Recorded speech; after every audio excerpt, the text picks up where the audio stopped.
Ade Armando sindir keras Rizik dan Munarman soal Firza dan Lily Sofia. Ditulis oleh Sardi di TheWar.com. Apa persamaan antara Rizik dan Munarman? Ada yang bilang sama-sama teman baik. Ada yang menyebut mereka berdua sama-sama mantan petinggi FPI. Sama-sama ditangkap meski kasusnya berbeda. Tapi ada satu lagi persamaannya, yaitu sama-sama malu karena terlibat skandal dengan wanita. Yang satu diduga terlibat chat enak dengan Firza, yang satu lagi nyamar di hotel bersama dengan Lily Sofia. Dosen ilmu komunikasi UI Ade Armando ikut merespon soal Munarman yang bersama wanita yang diduga melakukan check-in di hotel. Awalnya, dia menyebut jika Allah telah membukakan mata masyarakat Indonesia dengan penangkapan Munarman serta skandal yang diungkap setelahnya. Allah membuka mata kita. Penangkapan Munarman di kediamannya Selasa lalu ternyata diikuti dengan fakta yang membuat kita geleng-geleng kepala. Katanya, kita mulai dengan kualitas akhlak Munarman. Sekarang, kita tahu Munarman ini mirip-mirip dengan Rizik. Kalau Rizik punya Firza, Munarman punya Lily. Dalam video berdurasi sekitar 1,5 menit itu, termuat adegan rekaman CCTV yang menampilkan Munarman dan Lily check-in di hotel. Berbeda dengan chat mesum Rizik, tidak ada konten cabul di dalam video ini, katanya lagi. Selain itu, dia sempat ragu dengan video tersebut, tapi pengacara Munarman membenarkan video tersebut. Tapi logikanya sangat aneh. BTW, orang tersebut adalah lagi-lagi Aziz Yanuar, sosok tukang bicara ngawur, kayak orang baru bangun tidur dari mimpi buruk. Aziz mengatakan adanya video itu malah menambah pahala Munarman pada bulan Ramadan. Entah di mana kaitannya dengan pahala. Padahal kita tahu Munarman dan Lily datang secara terpisah di sebuah hotel dan 20 jam kemudian keluar dari kamar hotel bersama-sama. Silahkan pembaca simpulkan sendiri apa yang mereka lakukan.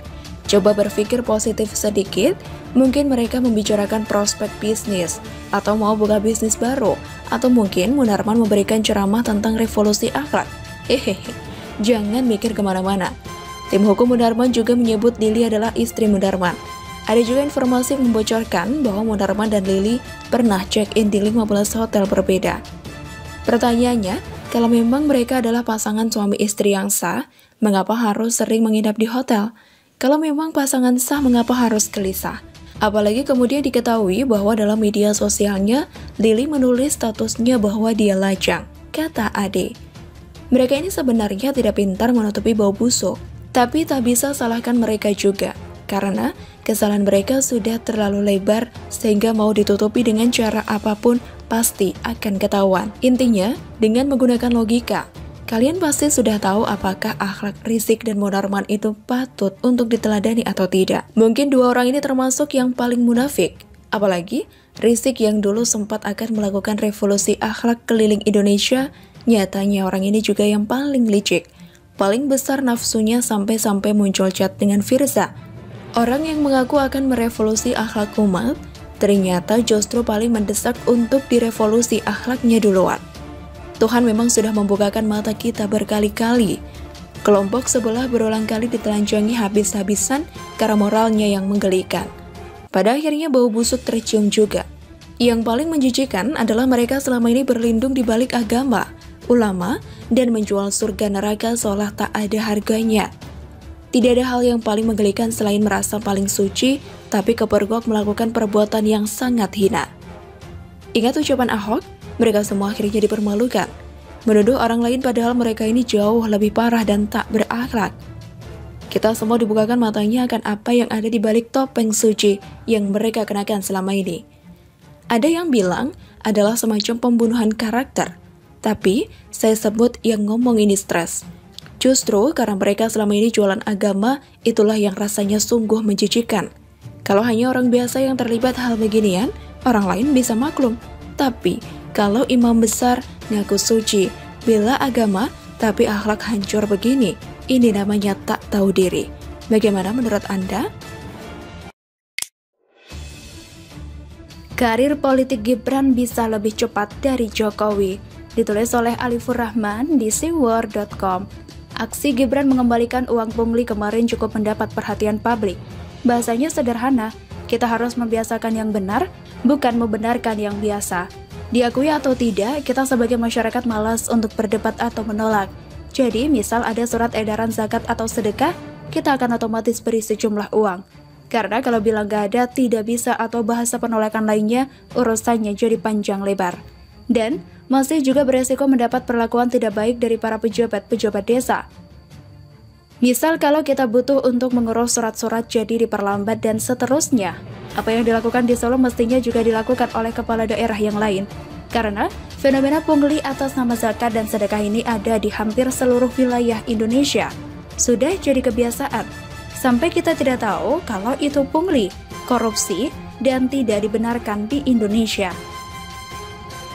Gibran yang lebih muda dari saya itu mampu menyihir masyarakat Indonesia dengan pesonanya.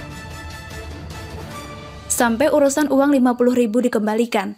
Dan entah kenapa, tiba-tiba saja kita teringat dengan Presiden Jokowi. Mirip, aksinya selalu mengejutkan. Hanya bedanya, Gibran sudah lebih dulu punya panggung. Dia tidak benar-benar memulainya dari nol. Jokowi untuk mendapat perhatian publik butuh waktu sekitar 6-7 tahun. Sementara Gibran belum 1 tahun, sudah berhasil membuat banyak elit politik datang untuk sowan ke Solo.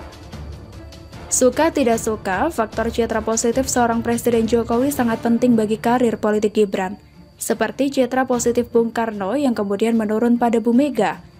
Begitu juga sebaliknya, seperti AHY misalnya, sebagai anak SBY yang dulu gagal menjadi presiden dan hanya meninggalkan Candi Hambalang dengan 1001 kasus korupsinya, itu membuat AHY susah berkembang dan menunjukkan kemampuannya, itu pun kalau ada.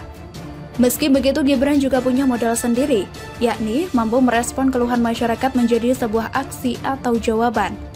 Ini bukan soal nominalnya yang cuma 50.000 atau 100.000 rupiah. Ini tentang cara seorang wali kota melindungi warganya dari aksi lurah yang ugal-ugalan.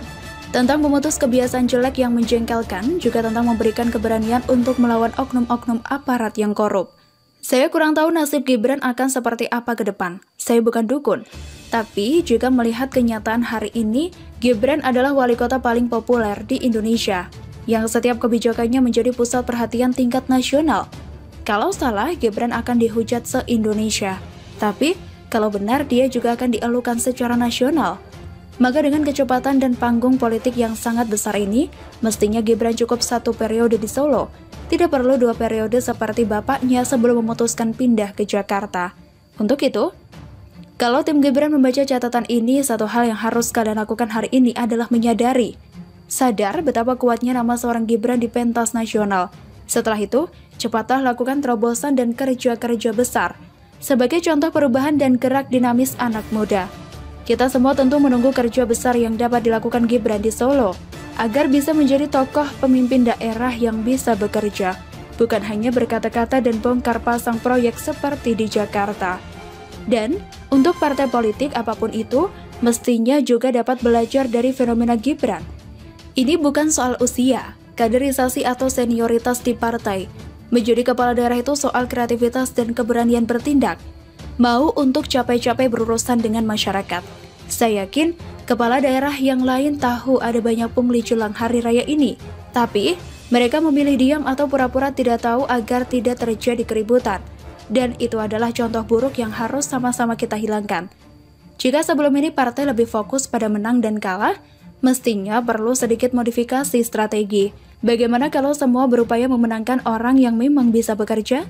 Karena kalau hanya berfokus pada kemenangan, maka yang muncul adalah sosok seperti Anies Baswedan.